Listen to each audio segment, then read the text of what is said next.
Hello everyone, welcome to my escape. If you're new here, my name's Katie, and on this channel, I talk about books. Today specifically, I'm going to talk about the most anticipated reads of 2024 for me. This isn't necessarily new releases, this is just books I'm really looking forward to this year. And if you see me looking off screen a lot, that's because my list of reminders is over here so I don't leave any out. So I just made the list. If you want a number, it came out to be 15, but I just made the list and we're going from there. If you've watched pretty much all of my content recently, these first three kind of sets are going to be no surprise to you. So the first two on my list is the second and third in the This Woven Kingdom series. So the second one is These Infinite Threads, and the third one is All This Twisted Glory. So the third one gets released in February of this year, and I want to read this series back to back to back in one go, in one run through, just immerse myself wholly in it. So I will be rereading the first one, but the second two are definitely some of my most anticipated of the year. And essentially this series is Middle Eastern Ottoman Empire kind of vibes, and we follow our girl and she's a djinn, and djinns have magical powers and humans don't really like that. So history, wars, all of that kind of stuff, and basically it was all settled where djinn won't be hunted anymore, but they also can't use their powers. So again, we follow our main character. She's a djinn. She's just trying to get by, sneak by, not use her powers, not let anybody kind of figure out what she is, because not only is she this magical being that people don't like, she's also alone in the world, which Ottoman Empire, woman, you're not really allowed to be. So she's trying to find work and just kind of stay safe. And then we also follow the crown prince, who sees our main girl and goes, there's something off about you, I don't trust you, something is wrong here. So he takes an interest in her in that way, not necessarily in a romantic way, but in a very much you're very suspicious way. And then he brings the attention of the entire crown down onto her. And then you kind of get further into her past. And then the story unravels from there. It is a fantasy romance, so romance is a big part of it, but it's also YA, so no spice. And the first book, I liked the character. I loved the male main character's development and growth. I just loved the female main character, period. And watching them come together was so cute. Their romance was absolutely adorable and gave you all those vibes. And the ending was such a cliffhanger and so freaking good. That's why I know that I have to just sit down and read the series as a whole, because when the first cliffhanger is that good, the second one is also going to have a good one. So that's my goal for that series. Definitely two of my most anticipated of the reads. I cannot wait to get into these, but I also want them on my shelf, but I also only want them in paperback. So I might be waiting till towards the end of the year when they've all been released in paperback, but I don't know if I could wait that long, so we'll see. We'll see how it goes. The next one, I always put these two side to side because I always talk about them together. So they're really one mood in my world. So it's the second and third in the Shadow of the Fox series. So the second one is Soul of the Sword, and the third one is Night of the Dragon. These both have been released. I read Shadow of the Fox in December, loved it, and now can't wait to get into these next two. I might have already read one of them, but that's fine. We're just ahead of the list. It's all good. But essentially this series, it's another YA fantasy, not necessarily fantasy romance. This is really more fantasy based. Japanese mythology, you follow a kitsune, which is a half human, half fox, and you follow a teenage assassin kind of thing. The kitsune has grown up in isolation, but her monastery that she was living in got wiped out by demons, and she was tasked with protecting this artifact and getting it to a location. And the assassin is tasked with finding said artifact, and she says, we'll find it at this location, you should escort me to this location. So then they go from there. The first book was so side questy. I loved it. I loved all the characters. I loved the additions. I loved the little side quests, which is just so weird for me because normally I don't, but it worked so well. And just, yes. So the second and third in that series are also really high up on my anticipated reads. And I will be getting into Night of the Dragon probably next month, I hope, but those will be read pretty early on in the year. The next two most anticipated reads for me is A Curse So Dark and Lonely series. So I read the first one early last year, and then A Heart So Fierce and Broken and A Vow So Bold and Deadly are the next two that are the most anticipated for this list. So this series, basically the first one is the Beauty and the Beast retelling, but YA fantasy, could be YA fantasy romance, definitely in the gray area there. But you have two worlds, so you have the Magic Kingdom and then you have our regular world. And our main girl, she gets taken from the regular world and deposited into this you know, magical kingdom, and they go, there's this beast that hunts us and we're all gonna die. And she's like, well, let's not die, let's fix this. And then they get into a lot of politicking and a lot of, you know, lies and a lot of fake kingdoms and a lot of alliances and all this. And it's just a really fun time, and I loved it. I love the world building. I adored the female main character, loved her. She's just so strong and so amazing, and she just really said, fine, I'll run with this. I'm in a magical kingdom now. There's not much else I can do. So love that for her. And yeah, the first one was just great, and the rest of the series just kind of follows the same story. I can't really get into it without spoiling the first, but by my understanding, the next couple follow different characters rather than our first main two. And just, you know, to be honest, I also already did read A Heart So Fierce and Broken. It was my first read of the year. My sister got it for me for Christmas, and yes, it was so good. It was so good, so good, so good, so good. And the third one is coming up on my library. I should have it by the end of the week, so those should be finished like immediately. But oh, I cannot wait. I love this series so much. Now that those three very obvious ones are out of the way, if you've watched some of my content recently, because I will not shut up about them, I want to know if you guys can guess the rest that are on this list. But yeah, leave it down in the comments below what your guess is for what else I would have on this list. The next two, also a continuation of a series. If you haven't noticed, most of these are the continuations of series, but it is Bow Before the Elf Queen is the first one in the series. I don't know what the series title is called. The second one is Long Live the Elf Queen, and the third one is Fate Calls the Elf Queen. So honestly, going into the series, I had no high hopes for it. I hadn't really seen it anywhere. It just appeared on my Hoopla, and I was like, oh, okay, sure, I'll pick this up. They're elves, but they're very fae-esque. Basically, this girl, upon her birth, she was discovered to have magic. She's an elf, and elves don't really have magic anymore, so she was like immediately, like a couple days after being born, betrothed to the prince. And her parents were like, oh my god, no, and then they kind of got her out. So she's been living with the humans kind of in secrecy, and then the prince comes to find her, and she has to go back to the elf world, and, you know, she wants to kill him, and she has to figure out what's going on, and, you know, there's also this, like, zombie plague-esque thing going on as well. I guess not really like a plague, like it is zombies. Like, there's just these guys out here biting people and killing them. She has to somehow figure this out as well. So that was basically what I was going in on for the description, and I was like, it seems to have like a lot of tropey things. It seems definitely like a marketing product more than like an original book itself, but I was like, whatever, I don't have anything else to do today, I'll pick this up. I actually loved it. Like, it brought me in, the cliffhanger was great, and I was like, whoa, literally was not expecting any of this.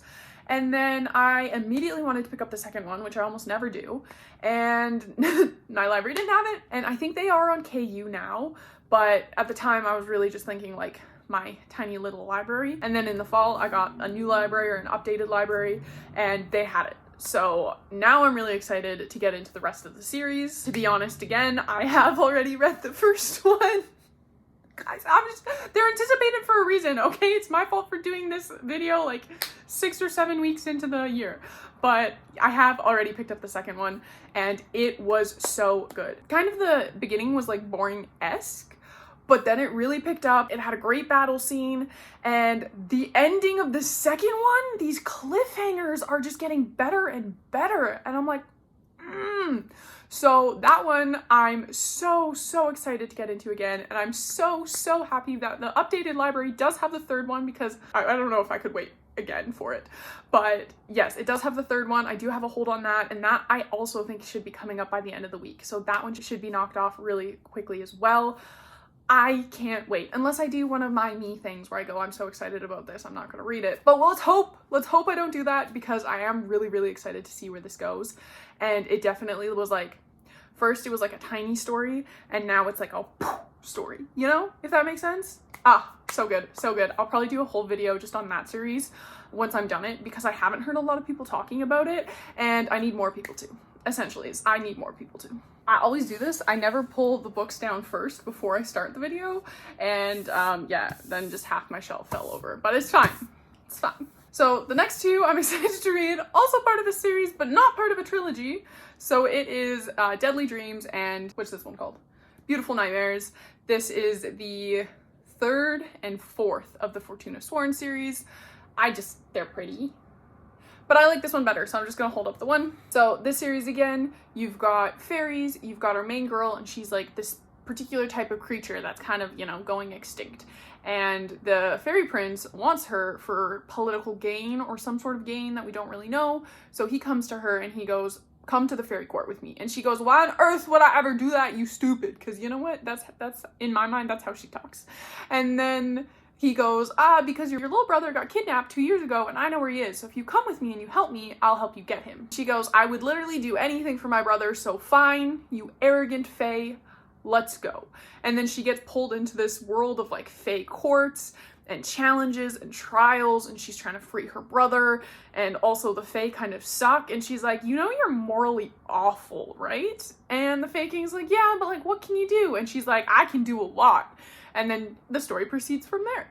So I just love the main girl in this. The first book was meh. The second book I really, really loved. I can't really specifically get into what happens in these two without spoiling the first and the second, but ultimately I love the main character and I'm in it for her. Not that I don't care about the other characters, but I'm in it for her because she's so petty.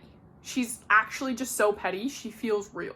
She's not like this above board, like, oh, I wasn't born in this life, I don't really understand this. She's like, this sucks, and also you make me angry. And she just kind of walks the line between like, morally I know what's right, but also I'm gonna be petty when the time calls for it. And I love that. I love that with her. There's also this like werewolf that comes into it, and I just love him. He's like a minor thing, so that's not really a spoiler, but I just love him. And I love like that whole subplot journey thing that he's on. Love that. Definitely in it for her and slightly for the werewolf. So anticipated reads of 2024, 9 and 10. Next book is Iron Flame. So if you don't know, Fourth Wing is like a war college-esque. This girl has been training all her life to be a scribe, but her mother, who's also a general for this war academy, goes, as if my daughter will be a scribe, you're gonna go be a dragon rider. And she goes, I will die if I become a dragon rider. I have not trained my life for this. I have joint syndrome or something, like her joints pop in and out all the time. And she's like, I'm really not designed to ride dragons. And the mom's like, you know what? It doesn't really matter. Only 50% of dragon riders die. The other 50% are fine. Go, daughter. And she's like, I guess I'm going to be a dragon rider. And then you just follow her through this war college trying to, be strong enough to A, survive because a bunch of people want to kill her, and B, bond with like these super deadly dragons that are like just throw hissy fits all the time and burn people. And then C, manage to exist post all of that. So I really enjoyed the first book. It was a lot of fun. And this is a 2024 read, and I can confidently say is because this is another one I actually have already read.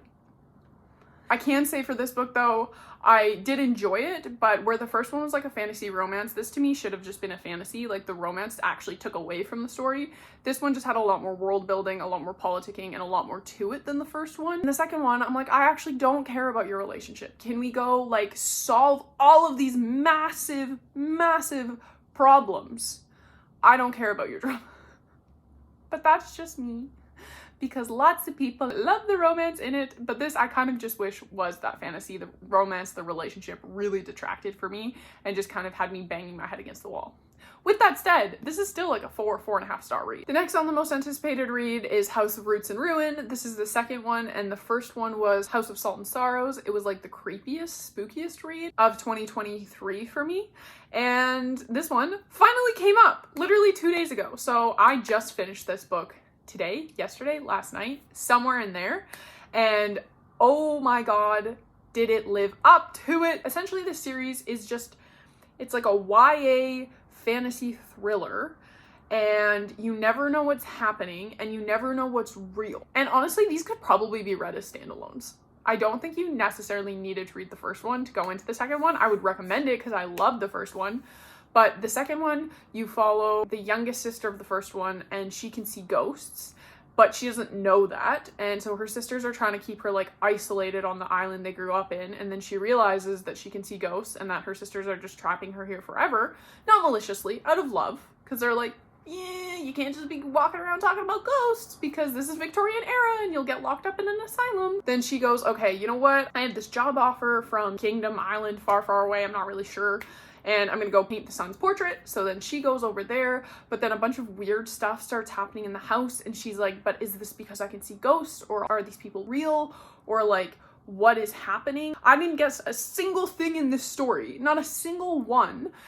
And I just loved it. It was messed up and it was weird and there was just so many angles coming in and it was great. It was literally so great. But it better have another book coming because it can't end like that. They can't do me like that. No. No. I need the next one. But I don't have a release date on that. But yes, highly recommend going to check that one out. But yeah, that's pretty much all the fantasy off my list. Now to get into some contemporaries, and the first one I have on this list is The Darkest Corner of the Heart. And yes, I needed to read that because I messed it up too many times. But this is the second one. The first one was The Brightest Light of Sunshine, and I read that in September, and I really enjoyed it. So the second one got released yesterday, and I picked it up today, this morning. So I am like 2 chapters into this one, but not any further, and they can be read as complete separate standalones because they take place like 13 years apart. But the first one, you get introduced to our main character and she's 4 and she's in this neglectful household before she gets raised by her brother. And this one is now like following that girl, but now she's 21. It's like her love story, which I thought was gonna be weird coming off the first one because I was like, ooh, but she's like a child to me, like. But now that it's like sat for so long, I'm like, no, she grew up. She's now a person. Yes, I want to read her love story. And I just really enjoyed the first one and I love the author's writing. So I have really high hopes for this one. But essentially she's a competitive dancer and she gets hurt right before this big audition. So she kind of goes in, what I assume, she goes into this like depressive kind of state, and she kind of starts falling for her grumpy, grouchy physiotherapist who's 10 years older than her. And I seriously apparently couldn't wait for this one because I picked it up the day after it was released. In my defense, I didn't know that. I just turned on my Kindle today and I was like, what am I gonna read? And that was like #1 recommended. And I was like, oh, it's out. But yeah, so Kindle algorithm really came through for me on that one. And then the second contemporary romance that I'm really excited to get into is The Longest Game. This came out of nowhere for me. I made a video that was the top 10% of the reads of 2023 or something like that, and Heated Rivalries was on that. I'll link the video somewhere. You can go watch that if you want. But Heated Rivalries was on that, and while I was looking this up, I found out that so many people loved Heated Rivalries and needed more, that the author actually came out and wrote a sequel following this exact couple, and it's like their story afterwards, which I'm kind of nervous about because I loved how Heated Rivalries ended. I just thought it was so realistic and bittersweet and like just hit hard. I'm nervous to see the second book, and I probably won't like it, but I love these characters and I would love like an actual happy ending for them, please. But also don't wreck what you did in the first, because the first was phenomenal. So it's an hockey romance. Basically you pick them up when they're teenagers and they're competing in the World Juniors, so they're like 17, 18 I think, and one's from Russia and one's from Canada or the US, I can't remember. But essentially they're the top 2 players in the world. So the media immediately pits them against each other and they go, you know, who's going to go #1 in the draft? Who's going to be leading the league in points? All of this sort of stuff. While all of that is going on, these 2 players kind of are falling for each other. But they can't come out and say that, A, because professional sports are very homophobic, and B, because they're supposed to be these rivals, but that's not the feeling between the 2 of them, is not rivalry. And I just love that. I love that, and it takes place over several years. I always love books like that. Oh, it was just so good, and like squealing. I was squealing this whole book, and my jaw, like I was smiling so hard, my jaw hurt by the end of the book. It was so phenomenally cute. I can't believe we're getting more of them. And then the last one on this list is a mafia romance, and it doesn't actually have a release date set, so it might not be out in 2024 for my most anticipated reads of 2024, but I want to read this book so bad.